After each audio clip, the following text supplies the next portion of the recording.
As a little girl, growing up in a farm just outside of Nairobi, Kenya, I spent a lot of time wondering about the world outside.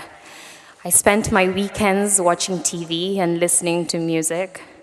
I watched old 60s movies on school nights when I was supposed to be asleep. And I read a lot of books. I mean, a lot of books. I devoured media because I was thirsty to understand the world outside the confines of my otherwise simple, comfortable, and incredibly joyful upbringing. So it was no surprise that everything I knew about America, I knew from media. And this was before social media, so the variety of images I had of the United States was limited to what movies wanted me, an outsider, to know about this land of the free and home of the brave. I watched movies about American high schools in particular, and I found them absolutely fascinating. And I learned a lot. For example, I learned that in America you could walk out of classes before teachers dismissed you, just as long as the bell had rang. And I thought to myself, indeed, this is the land of the free and the home of the brave. Because that kind of behavior wouldn't fly where I'm from. In America, becoming homecoming king and homecoming queen was a big deal, but I never understood where home was or where people had gone enough to be coming.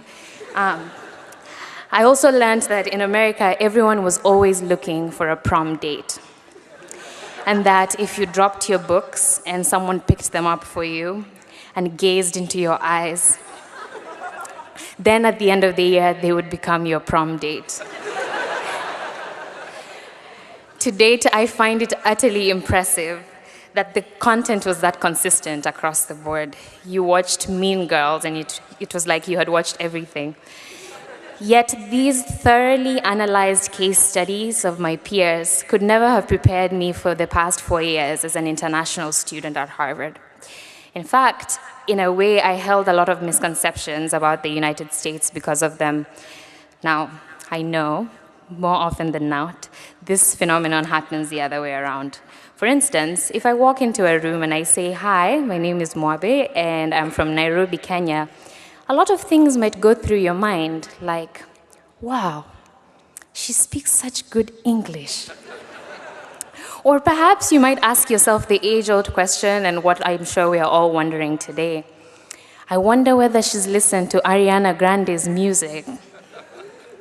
Yet in the same way, I too had my own stereotypes about the United States. There were stories I had heard throughout my life that had embedded plenty of assumptions in my mind.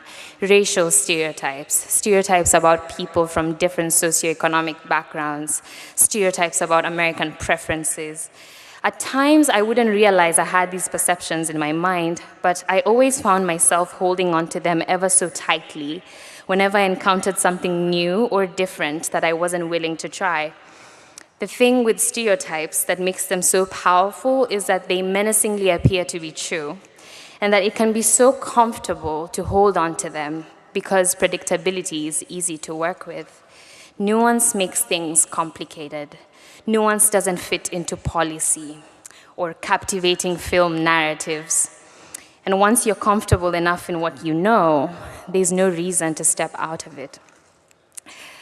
I have always been fascinated by people, cultures, history, why we think the way we think based on where we grew up or our experiences. And it was this fascination that led me to the anthropology department. I was excited at the prospect of a concentration where, for the most part, I got to observe people and theorize about why they do what they do. At first, this started as a self-centered process. In the midst of my debilitating homesickness and reluctance to adjust, I needed an excuse to get out of having to engage with this new country and its people by delving deeper to understand myself, my roots, and my culture. On any lovely Wednesday afternoon, you'd find me at a section in Toza, either finding a way to connect every possible theory to the African continent, or vehemently retorting to something a peer had said. And it always sounded like, well, I just want to push back on that for a little bit and say that that is based on a very Western framework of thinking. Around my friends, I started every statement with "in my culture," especially when I didn't want to try something new, like, "In my culture, we don't eat quinoa." Or, "In my culture, we don't ask professors about their weekends or agree to call them by their first names." I'm sorry, Rakesh. And while this transformative liberal arts education has given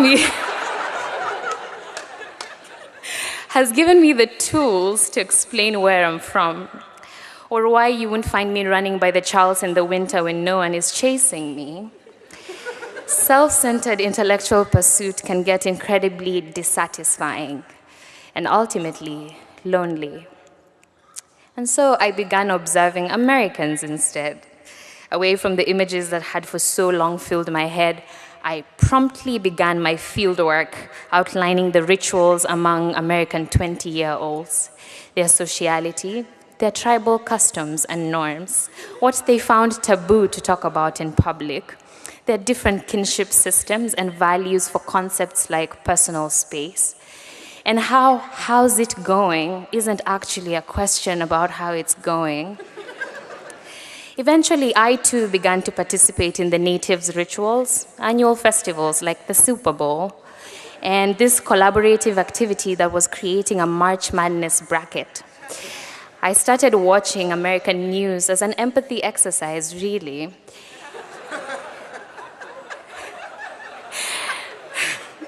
And slowly but surely, my eyes began to open to certain realities about the American experience through the lens of Harvard class of 2019 that Bring It On 1, 2, and 3 could never have taught me, not even in a million years.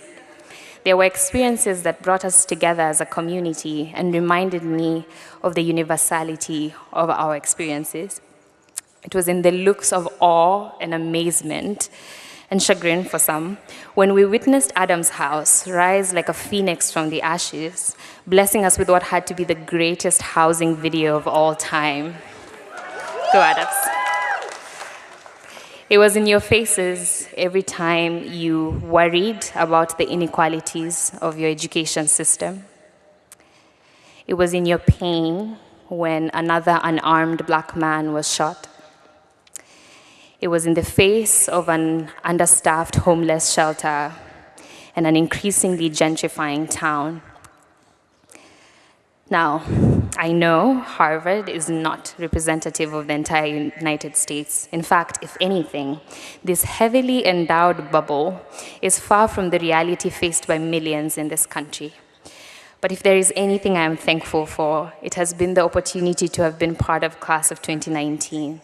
A class of strong, talented, beautiful, smart, ambitious young people who have shared with me little snippets of where they're from and where they hope to go. And so at the end of this anthropological study, I would like to share with you all my findings based on the statistical sample that has been my interactions with the class of 2019. The most important of them being that people are people, and joy is joy, and pain is pain everywhere. And we cannot limit ourselves to what we know based on where we come from.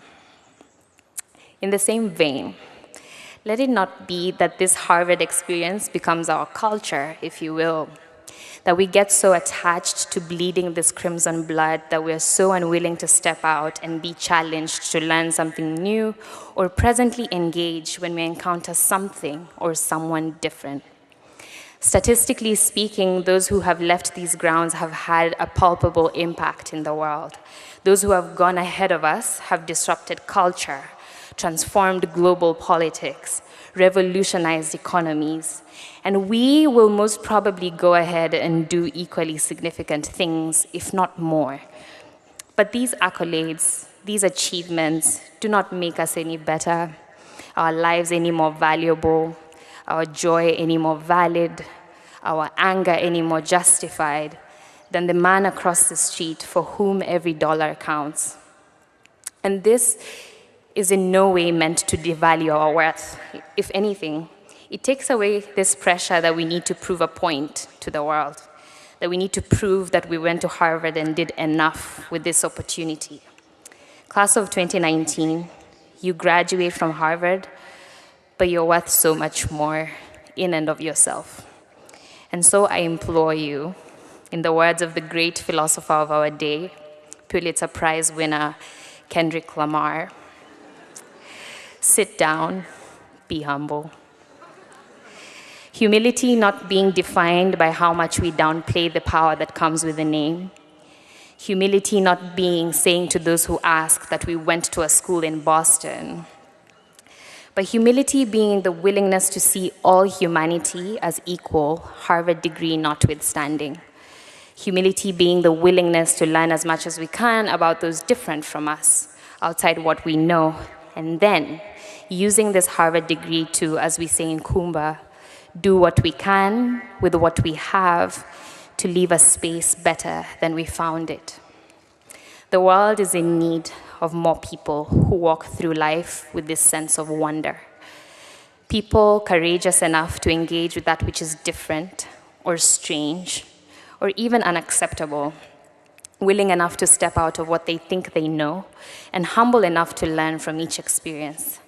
More than ever, our generation needs leadership that is willing to love and serve within this rare blend of courage and humility.